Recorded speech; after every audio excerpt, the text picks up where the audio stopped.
looking for a couple of articles yesterday. Yes, good. You know, it's like pretty interesting. Oh, hi, Sherelle. Hello, John. Hi, sir. Hello. Hey, Yet, how are you? Bad, horrible. Horrible. Why are you horrible? Because of deadlines. Because it's a Monday. I can understand that. I can. I absolutely can. Maxie, how are you? I'm good, Mr. David. Oh, that's good to hear. That's good to hear. All right, team. We shall get ourselves going now. Firstly, you will obviously all have heard the fantastic news that we are going to be continuing our CMCO. We're going to be continuing the distance learning for a wee while yet. It may be for the rest of the term. There is a strong chance of that. So please, one day at a time, just work towards it and just try and keep positive and keep each other positive like you were doing last year. All right, it's going to be important that we try and make each other happy, that we keep going. All right, funny stories. I don't know. Mental health tools are something to consider. All right, and so please do keep in touch and messages and any issues, worries, concerns, etc. to us and to the team and Mr. Kyle and everybody else, so that we know and we are in the loop. All right. Now it will be quite interesting. We've got a hopefully, all right, assuming no weird random court cases or whatever, new president of the United States. All right, so that's really good, I think, because I was a little depressed when the results first started coming out. It didn't look like it was going to go that way, but it is still a bit confusing as to why there were so many who voted on the other side, but that's okay. I will just, press on. Now, with that in mind, what we're going to do is we've only got a short week this week. We don't have a Friday. I also don't have a Thursday. Well, I have a Thursday, but you don't have a Thursday. So we've got a 3-day week this week and then into next week. Now, I'm planning next week. One of the things for you for next week is to have another day of work on your IAs because you have a certain number that you're allowed, okay, according to the IBO. So you're going to have another one of those coming up. I'd also like you to work through a practice question. I've got it set up as to how I want to do it, and you're all going to do it, and then I'm going to be able to see what you're doing, etc. So that will happen. And as the closer we get to the end of term, the more we're going to be doing revision-wise, practice papers, etc. And we might even push pretty much full papers through to you, or to fit the time period, and try and have a go at those in a sort of like exam type conditions. So you get that practice, because then you'll be away over Christmas and then you'll come back straight away into mocks. All right. Your IA deadline is obviously the 23rd. I did also push a notification to you about the World Economics Cup. And thank you to those who've expressed an interest. If you are keen, that would be fantastic to have some of the older, more experienced hands at the wheel, so to speak. Please do let me know as soon as possible, because otherwise, I need to push the team list to the official people. So it's from what I understand from having read all the information, is that it's basically over the course of one day. But in the lead up to that, you're going to be able to answer a few questions and practice, and that's all good practice. And then on the day itself, then it'll be a pretty full-on day of asking and answering questions. Yeah? So we'll cross that bridge when we get to it. But the dates that you're supposed to be doing it is the 28th of November. All right, so consider that in amongst all of your other deadlines and various other things. So do, as said, if you're interested and wanting to have a go, email me, let me know. 100% yes, I'm in. No, I'm not. Well, you don't have to let me know if you're not in. and I will then add your name to the classroom, which has got the information and the practice questions in it. Okay, now we're going to have a quick near podding, and then you will be off. All right, so I'll show you where we're at. All right, goes along the lines of this. NC59S, NC59S. Now that link should also be in the classroom, and it will appear here in the top left-hand corner. Now we're going to do a bit of a quick review, all right, along the lines of this. All right, if we go back. All right, so we had the balance of payment structure, as we remember. And we had the current account, which had the trade, the balance on trade, balance on goods, the balance on services, the balance on investment income, a balance on transfers. Now, on the other side, now here's where we got a bit turned around the other day.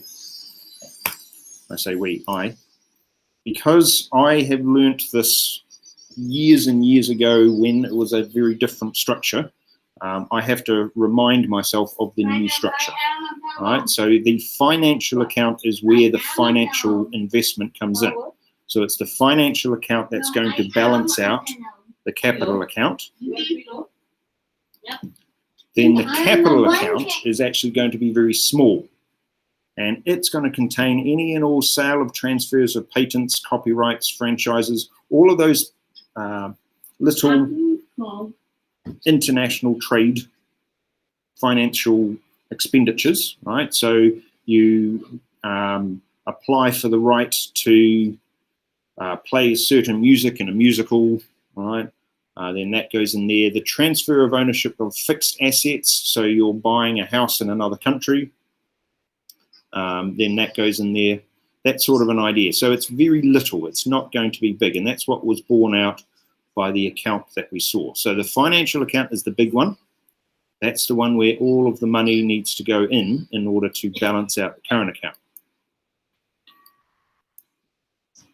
All right, so here it is. All right, that's the current account. Yeah. All right, we talked about this. Why is it? Okay. Now we talked about the UK and their trade balance, and we're going to have another thought about that in a minute.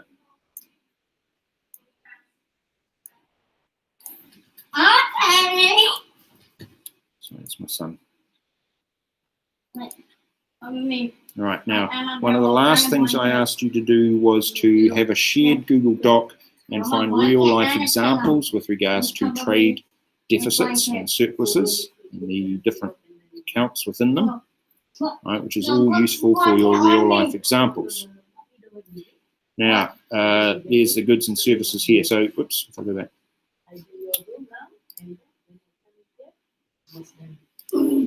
Sorry. Now, here, net trade in goods and services. So there's the service trade, there's the goods trade. So you see the difference there. This is exports of goods and services. So there's the imports and there's the exports. So that there is your trade imbalance, the difference between the two. And there's the service side. And again, this is for the UK. So we get to see just how big the trade in services as opposed to the trade in goods. The level of investment income that has arisen through the financial account in order to balance the actual accounts out.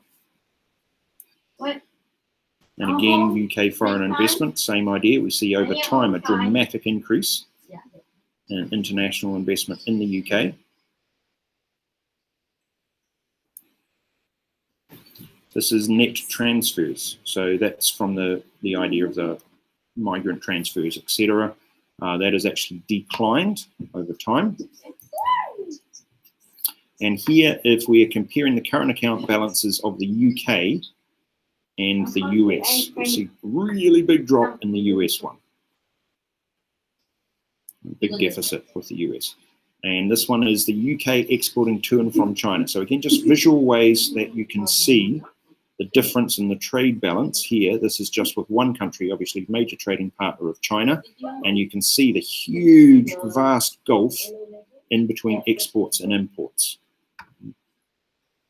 Right, now, there is the entire trade balance with China from the UK.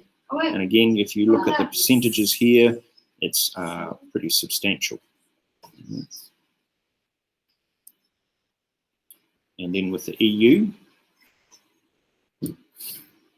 Right, now, does it matter? Well, in short, no.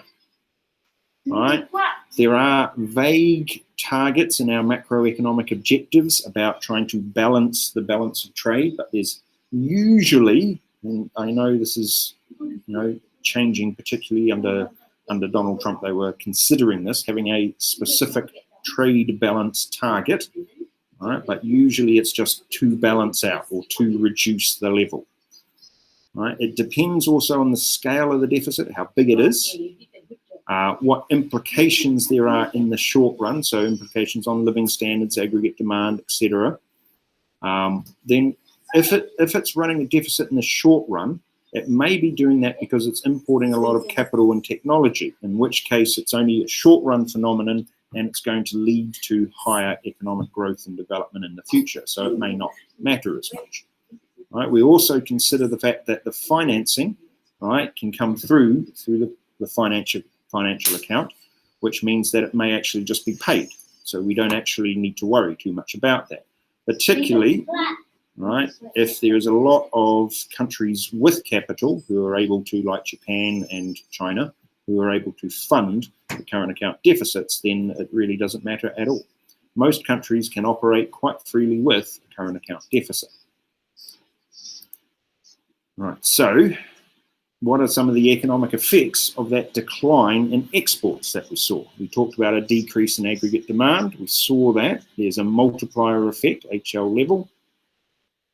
It could trigger an economic recession, potentially, dependent on the size of the decline, but also the relative size of the export sector in the economy. Negative effects on company profit, business confidence, less capital investment. You've got job closures, unemployment, all of those sorts of ideas, government finances being affected. So the economic effects of a fall in exports are very, very large, right? So it is well worth considering what those economic effects actually are. So I'll give you about 30 seconds or thereabouts to put 2 economic effects of a fall in exports into there. There you go.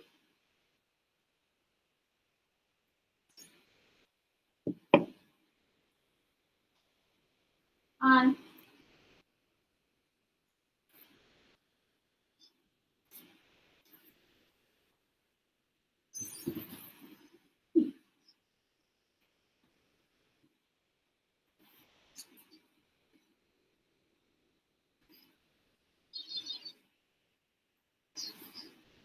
There we go. 2 economic effects of a fall in exports.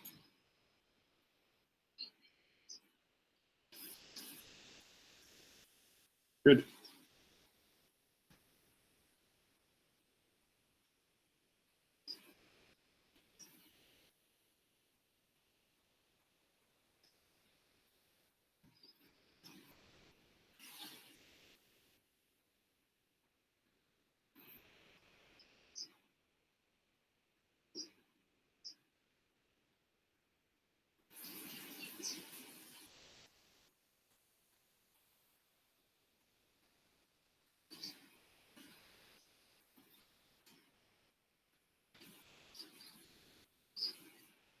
Good.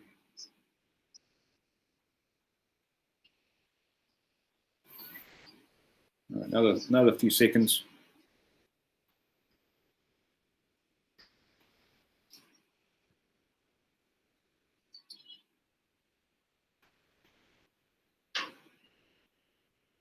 All right. Good. All right. Okay. Now, here's some more critical thinking aspects of this. So this is about what policies we might engage or might not engage, right? Or if we have got a trade gap, a trade imbalance, a deficit, right? Now, the first one says that if the trade deficit is actually caused because of the cyclical movements within an economy, then we would expect that to happen, and we would also expect it to be self-correcting, as in when the next cycle occurs, the upcycle, right, the expansion in the economy, we would expect that trade deficit then to be eliminated. All right, up, down, up, and down. So therefore, we would expect overall that trade imbalance should negate itself. We also think that there will be a change in the exchange rate over time, and that should help with the trade balance. However, as we pointed out a little while ago, and we will come back to, it depends very much on the elasticity of supply and demand for those particular products. Right? If there's very inelastic inelastic demand for the products, even as an import, even if the exchange rate makes it that they are more expensive, then potentially what we are going to find is that they're still going to buy them. Right? So that lower exchange rate may not actually help. Right? Now, there are two specific policy types that are separate bullet points within your syllabus. Okay, they have a strong connection also to economic development as a topic, and they can therefore be purposefully asked in either international trade or economic development as a standalone question. So expenditure reducing policies and expenditure switching policies. They're both HL only, but you're all HLers. Right? So an expenditure reduction policy is all about reducing aggregate demand for goods and services. So any policy, any macroeconomic policy that will reduce aggregate demand, right? And one of those aggregate demand aspects that will be reduced is imports. So therefore that should reduce, because of the reduced demand for imports, it should reduce that trade imbalance as well. Or you could classify what's other policies as expenditure switching. This is when they're looking at the different types of resources and output, changing the prices so that we have an economy more devoted and more able to export. That's called an expenditure switching policy. What policy can you recommend that could possibly be led to reducing a trade gap? There you go.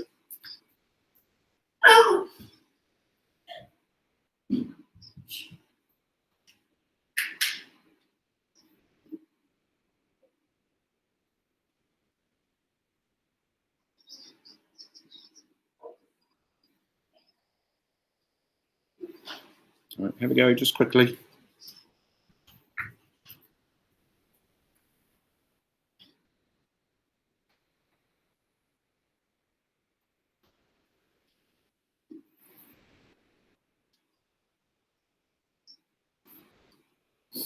Good. No. Good.